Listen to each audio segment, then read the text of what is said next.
اپنے ہم وطنوں کو نقصان پہنچایا. کچھ وہ بھی جماعت تھی، پر وہ ہمارے آئیڈیل نہیں ہے. وہ تو ہندوستان کے اصل غدار ہیں، وہ تو انگریزوں کے وفادار ہیں. اور ان میں جو سب سے سر فہرست جس کا نام ملتا ہے وہ ہے میر جعفر کا، جنگ پلاسی میں جس نے سراج الدولہ کو انگریز کے ساتھ ساز باز کر کے قتل کروایا، اور پھر بنگال کنگال ہو گیا، اور بنگال اور بہار اور اڑیسہ کو نوچ ڈالا انگریزوں نے لوٹ اور خسوٹ کر کے. اقتصادی تباہی آ گئی وہاں پر. معزز سامعین، لیکن یہ میر جعفر کا بیٹا پھر انگریز کا سامنا کیا، لیکن انگریز نے پھر میر جعفر کے داماد کو اپنا بنا لیا. بہرحال وہ ایک لمبی تاریخ ہے. جنگ پلاسی کو ضرور پڑھنا چاہیے مسلمانوں کو، اس سے بہت سیکھ ملتی ہے. اور اصل تباہی اور بربادی کا آغاز وہیں سے ہوتا ہے. معزز سامعین، پر مجھے آج بتانا ہے صرف ان چند بہادروں کی کہانی اور ان کا ریئیکشن جو ہم ہندوستانیوں کو جوان کر دیتا ہے اور ہمارے اندر بہنے والے لہو کو گرما دیتا ہے. معزز سامعین، یہ بدایوں کے ہیں مولوی رضی اللہ. انگریز نے پکڑ لیا اور ان سے صرف ایک بات اگلوانا چاہیے اور یہ کہلوانا چاہا کہ تم اپنے ساتھیوں کے نام بتا دو. اور جس جج نے مولوی رضی اللہ کو پھانسی کی سزا سنائی تھی، اس نے اتفاق دیکھیے کہ وہ جج مولوی رضی اللہ رحمہ اللہ کا شاگرد نکلا. اس نے بار بار کہا کہ آپ اپنے جرم کا انکار کر دیں، میں آپ کی جان بچا دوں گا، پھانسی سے بچا لوں گا. آپ نے اپنے جرم کا ہر بار بڑے ہی بہادری کے ساتھ انکار نہیں بلکہ اقبال کیا. یہاں تک کہ جب پھانسی گھاٹ پر آپ کو پہنچایا گیا، اس موقع پر بھی اس آپ کے شاگرد جج نے کہا کہ اگر اب بھی آپ اپنے جرم سے انکار کر دیتے ہیں تو ہم آپ کی جان بچا لیں گے. آپ نے بڑے ہی غضبناک انداز میں کہا کہ کیا تمہاری وجہ سے میں اپنا ایمان اور عاقبت خراب کر لوں؟ کیا تمہاری وجہ سے میں اپنا ایمان اور اپنی آخرت خراب کر لوں؟ پتہ یہ چلا کہ اپنے ملک کی وفاداری میں جان دینا یہ ایمان کا حصہ ہے اور آخرت میں سرخروئی کا سبب بھی ہے. معزز سامعین، اسلام نہیں سکھا تھا اپنے وطن سے غداری. اسلام نہیں سکھا تھا اپنے وطن سے غداری کرنا اور دوسروں سے مل کر ساز باز کرنا. اپنے وطن کی پرتی تو اسلام وفادار بناتا ہے. آپ نے حضرت مولوی رضی اللہ کا جواب سن لیا نا؟ کیا کہا آپ نے؟ کہا کہ میں تمہاری وجہ سے اپنا ایمان، دو لفظ آپ نے ارشاد فرمائے، اپنا ایمان اور اپنی آخرت خراب کروں. معزز سامعین، اپنے وطن کی حفاظت کی خاطر اور دشمنوں کا سامنا کرنے کے لیے اپنے وطن کی خاطر، یہ بھی ایمان کا ایک اہم حصہ ہے. اور کسی مسلمان کا ایمان اس کو اس بات کی اجازت نہیں دیتا کہ وہ اپنے وطن کے ساتھ غداری کرے.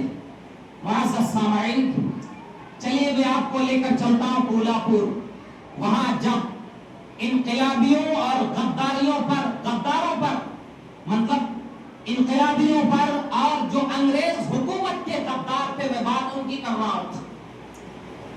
عام لوگ جب ان پر توپ کی بارش ہونے لگی نا، جب توپوں کی بارش ہونے لگی تو لاشوں کا ڈھیر لگ گیا اور زمین خون سے، انقلابیوں کے خون سے رنگین ہو گئی. معزز سامعین، خود ایک انگریز جس کا نام ہے، اس انگریز نے جب دیکھا کہ کہ ان انقلابیوں میں صرف ایک آدمی زندہ ہے جو زخمی ہو چکا ہے، تو یہ اس کے پاس گیا اور جا کر کہنے لگا کہ مجھے ایسا لگتا ہے تمہاری بھولی صورت دیکھ کر کہ تم کو لوگوں نے ورغلا کر انگریزوں کا غدار بنا دیا ہے اور تم ان کی جال میں پھنس کر ہماری حکومت اور ہماری سرکار سے غداری کرنے لگے ہو اور ان کی جماعت میں آ گئے ہو۔ ایسا کرو، تم ان کے سرداروں اور جو تمہارے ساتھی ہیں اور جو یہ ساری پلاننگ کرنے میں ماسٹر مائنڈ ہے، سردار ہیں، ان کا نام بتا دو تو تمہاری جان بخش دوں گا، تمہاری جان بخش دوں گا۔ تو جانتے ہیں اس زخمی نوجوان نے کہا، وہ زخمی نوجوان اور وہ انگریز حیرت میں تھا، وہ زخمی نوجوان بڑے ہی غضبناک انداز میں کہا کہ نہیں، میں خود اپنے فیصلے سے اور اپنی مرضی سے آیا ہوں اور میں اپنے ساتھیوں اور ہم وطن کا نام تمہیں نہیں بتا سکتا۔ اور یہ کہہ کر انگریز کی طرف ایک نفرت بھری نگاہ ڈالی اور وہ خود پلٹ کر پھر توپ کے سامنے کھڑا ہو گیا اور کہا کہ میں تمہیں تو اپنے ساتھیوں کا نام نہیں بتا سکتا، ہاں تم اگر توپ سے اڑا سکتے ہو تو لو میں کھڑا ہو گیا ہوں توپ کے سامنے۔ معزز سامعین، پھر اس نوجوان کو توپ سے اڑا دیا گیا۔ حضرات محترم، اسی طرح اور کئی لوگوں کے واقعات ہیں۔ ایسے ہی موقع کے لیے ایک مولوی صاحب تھے، ان کا نام تھا مولوی پیر علی۔ ان کو جب گرفتار کیا نا اور یہی بات کہی کہ تمہاری جان بخش دی جائے گی، اپنے سرداروں کے نام بتا دو، اپنے ساتھیوں کے نام بتا دو، تو جانتے ہیں ان کا کیا جواب تھا؟ ان کا جواب تھوڑا لمبا تھا، میں چاہتا ہوں کہ بالکل حرف بہ حرف ان کے الفاظ آپ کو پڑھ کے سناؤں۔ اور یہ ساری باتیں جو میں کر رہا ہوں ہمارے علماء نے خود انگلینڈ کے انگریز کے جو مورخ تھے، جو اس جنگ آزادی کے انقلابی جو تھے ان کو مارنے میں جو شامل تھے، انہوں نے انگریز جا کر انگلینڈ جا کر ہندوستان کو چھوڑنے کے بعد جو تاریخ لکھی ہے، ان کی لکھی ہوئی تاریخ کے مطابق خود انگریز کا بیان ہے۔ معزز سامعین، اس انگریز کا نام تھا وہ جو میں نے آپ کو بتایا، گرانٹ جیکب۔ یہ ان باغیوں اور عوام انقلابیوں کے ساتھ جو یہ سلوک کر رہا تھا، اس گرانٹ جیکب کا خود بیان ہے کہ جب باغیوں کو توپوں سے اڑایا جا رہا تھا تو اس نے جان بخشی کی پیشکش کی، شرط یہ رکھی کہ اپنے ساتھیوں کے نام بتا دو۔ گرانٹ جیکب نے یہ واقعہ بیان کیا کہ جب باغیوں کو توپ سے اڑایا جا رہا تھا تو ان میں سے ایک ایسا تھا جو صرف زخمی ہوا، لیکن اس کے باوجود وہ فخر کے ساتھ سینہ تان کر دوسرے راؤنڈ کے لیے توپ کے سامنے کھڑا ہو گیا کہ چلاؤ توپ کا دوسرا راؤنڈ۔ معزز سامعین،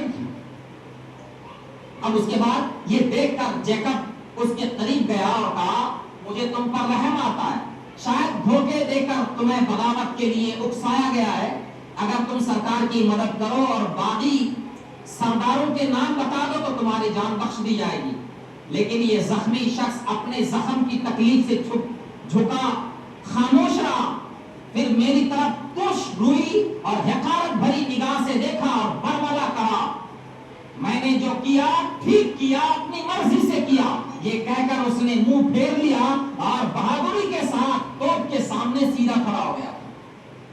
معزز سامعین، وہ جو واقعہ بتانا چاہ رہا تھا سنو۔ شولا بار کے راجا پانائی، یہ کوئی ہندو ہے، تو بغاوت کے جرم میں حیدرآباد سے گرفتار کیا گیا۔ ایک انگریز نے اپنی سوانے میں یہ لکھا ہے کہ جب اس نے راجا سے سازش کی تفصیل اور باغی سرداروں کے نام پوچھنا چاہا اور شرط یہ رکھی کہ تمہاری جان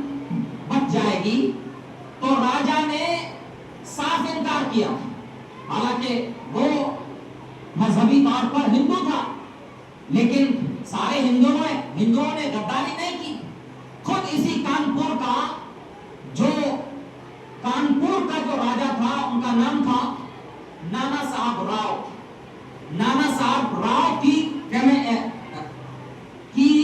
کمیٹی میں اور جو ان کا پورا جتھا تھا ان میں بہت سارے مسلمان اور وہ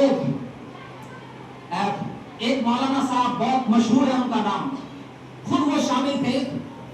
اور بلکہ علماء نے خاص کر ہندو مورخ میں لکھا ہے کہ نانا صاحب راؤ کے کمیٹی میں سب سے اہم آدمی تھے وہ مولانا.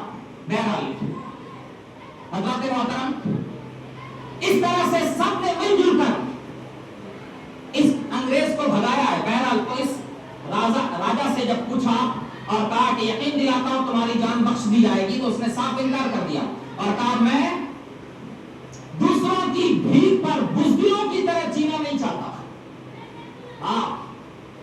جینا نہیں چاہتا. لیکن ٹیلر اس بات پر وہ انگریز جو مورخ ہے اس بار پھر اس کے پاس گیا اور اسے پہلا پھسلا کر پوچھنا چاہا تو راجا کا جواب سنیے کیا تھا.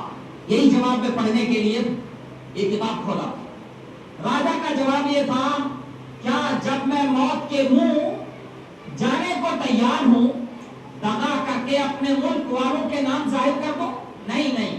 پھانسی کے پھندے توپوں کے دہانے یعنی منہ یا کالا پانی تو کوئی چیز بھی نہیں اس قدر ہولناک نہیں جتنی کہ غداروں اور غداری اور دغابازی ہولناک ہے. ان کے کہنے کا مطلب یہ ہے کہ کالا پانی کی سزا ہو یا پھر توپ کے سامنے کھڑا ہونا پڑے اور یا پھر پھانسی کا پھندا چومنا پڑے. یہ سب آسان ہے پر اپنے ہم وطنوں اور ملک والوں سے غداری یہ اس سے بھی زیادہ سخت ہے. معزز سامعین یہ ایک ہندو کہہ رہا آزادی کے موقع پر. آج آپ مسلمانوں کی حالت دیکھ لیں ذرا سی مفاد پر ہی اپنی قوم کے غدار بن جاتے ہیں. آپس کی اگر تھوڑی سی دشمنی ہے یا جھگڑا ہے تو یہ غیروں کے ساتھ ساز باز کر کے اس مسلمان کو نیچا دکھانے. کتنی گھٹیا سوچ ہے. آپ ذرا دیکھیے نا معمولی سی بات اگر ہو جائے تو یہ غیروں کے ساتھ مل جائیں گے اور مل کر اپنے ہی مسلمان بھائی کو نیچا دکھانے کے لیے اس حد تک گزر جائیں گے کہ اگر انسان ان حرکتوں کو سنے تو سن کر شرما جائے. بہرحال تو لوگوں نے اپنی جان دے دی لیکن انگریزوں کے ساتھ ساز باز نہیں کیا.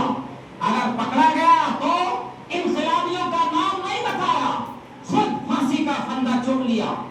معزز سامعین اس کے بعد اس راجا نے کہا میں چور ڈاکو نہیں ہوں اس لیے درخواست کرنا ہے کہ مجھے پھانسی نہ دو بلکہ توپ سے اڑا دو اور تم دیکھنا میں کس قدر استقلال اور خاموشی سے توپ کے ساتھ کھڑا ہو جاؤں گا.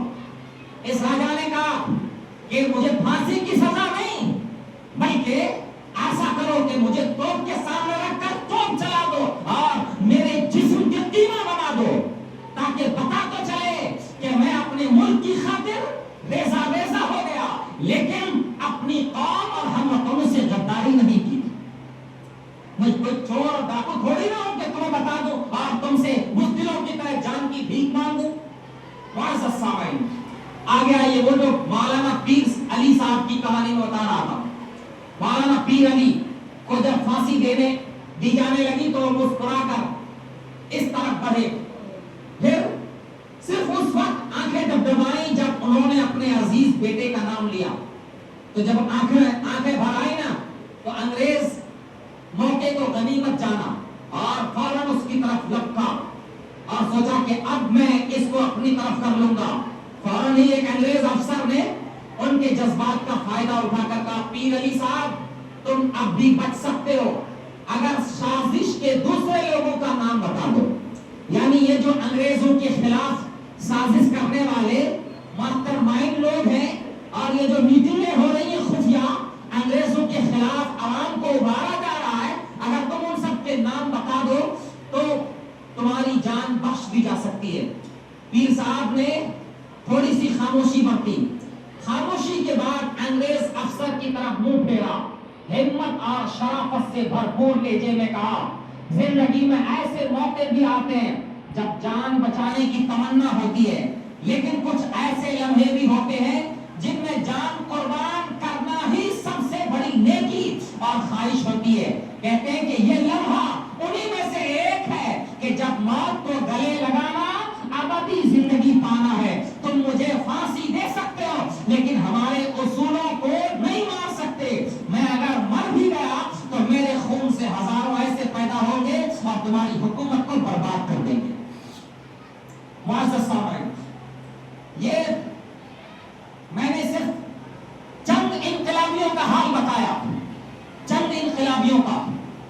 پروانے کی طرح جیسے چراغ کے آس پاس پروانے اپنی جان چراغ کی روشنی اور آگ میں جھونک دیتے ہیں نا, بالکل اپنے وطن اور اپنے ملک کی خاطر یہاں کے انقلابیوں نے اپنی جان کا نذرانہ پیش کیا, پر انگریز کے آگے سرنڈر نہیں کیا. انگریز مورخ نے, میں نے کئی جگہ پر پڑھا, خود انگریز مورخ نے لکھا ہے کہ بعض تو ایسے تھے جو انگریز سے اتنی نفرت کرتے تھے کہ ان کے منہ پر تھوک دیا کرتے تھے اور نفرت ان کے چہروں سے جھلکتی تھی. ہم انگریزوں کو دیکھ کر ہی وہ اپنے چہرے بگاڑ لیتے تھے اور نفرت کرتے تھے. یہاں کے عام خاص, کیا ہندو کیا مسلم کیا عام کیا خاص, ہر ایک کی یہی کیفیت تھی. ہر کوئی انگریز کو ایک سیکنڈ کے لیے بھی دیکھنا گوارا نہیں کر سکتا تھا اور یہ حد درجہ انگریز سے نفرت کرتے تھے. معزز سامعین, ہاں کچھ لوگ تھے جو ان ساری خفیہ میٹنگوں کو لیک کر دیتے تھے اور ایسے ہی موقع کا فائدہ اٹھا کر انگریز انقلابیوں کو گولیوں سے بھون ڈالتا تھا اور پھر درجنوں نہیں سینکڑوں کی تعداد میں ایک وقت میں انقلابی مارے جاتے تھے اور شہید ہوتے تھے. معزز سامعین, بہرحال ہمیں ایسا موقع جب آئے 15 اگست آزادی منانے کا دن, تو ہمیں چاہیے کہ ہم اپنے پروگرام میں اپنے بچوں کو ٹاسک دیں اور ان کو بتائیں کہ تمہیں کل 10 منٹ اس پر بولنا ہے کہ ہمارے آس پاس کے علاقے میں کیا کیا کارروائیاں ہوئی اور کیسے کیسے انگریزوں کے ساتھ تصادم اور مٹ بھیڑ کے واقعات ہوئے, کتنے مسلمانوں نے جان دی اور مسلمانوں کا انگریزوں کے خلاف کیا رویہ رہا. یہ ساری چیزیں بچوں سے پڑھوائیں اور بچوں سے بلوائیں, بجائے اس کے کہ ناچ گانے اور ڈانس وغیرہ کی محفل کریں. معزز سامعین, یہ تو پھر ان یودھاؤں کے ساتھ دغابازی کرنا ہوگا. انہوں نے اپنی جان کا نذرانہ دے کر ہمیں اپنے دین و مذہب پر آزادی کے ساتھ عمل کرنے کا موقع فراہم کیا اور آزاد سانس لینے کا موقع فراہم کیا, اور ہم ایسے نمک حرام نکلے کہ ہم نے ان کی یادوں کو نہیں مٹا دیا. نہیں, بلکہ ہمیں چاہیے, اور ہمارا قرآن بھی یہی کہتا ہے, یہ انگریز سے آزادی کا دن اللہ کے بہت بڑے انعام اور احسان کا دن ہے. اور اللہ کہتا ہے جب اللہ کا تم پر انعام برسے ان خاص دنوں کو یاد رکھا کرو اور اپنی اولاد اور اپنی آنے والی نسلوں سے اس دن کا چرچا کرو. معزز سامعین, تو ہمیں یہ کرنا چاہیے, ہمیں اپنے بہادروں, اپنے شہداء اور اپنے یودھاؤں کے نام بتانا چاہیے اور ان کے کارنامے سے اپنی آنے والی نسلوں کو روشناس کرانا چاہیے. بہرحال ہمیں چاہیے کہ ہم جنگ آزادی کی تاریخ کو پڑھیں. تاریخ مختصر بھی ہے اور مطول بھی ہے, اور اس جنگ آزادی کی تاریخ میں اردو, انگریزی اور ہندی ہر زبان میں کتابیں ہیں اور سینکڑوں کی تعداد میں کتابیں ہیں, سینکڑوں. سمجھ میں آئی؟ ہاں, پر لوگ پڑھنا ہی نہیں چاہتے. معزز سامعین, ہم آج کے دن یہی اللہ عز و جل کی بارگاہ میں دعا کریں گے, مولا تعالیٰ ہمارے ہندوستان کی جنگ آزادی میں شریک ہونے والے شہداء اور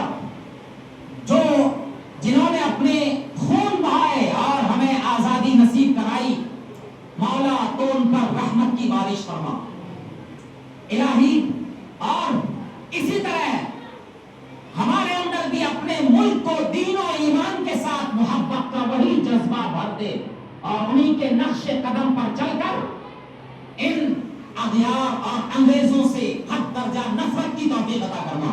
استغفر اللہ ربی من کل ذنب واتوب الیہ. لا الہ الا اللہ محمد رسول اللہ صلی اللہ تعالی علیہ وسلم. السلام علیکم ورحمۃ اللہ. اب یہ بات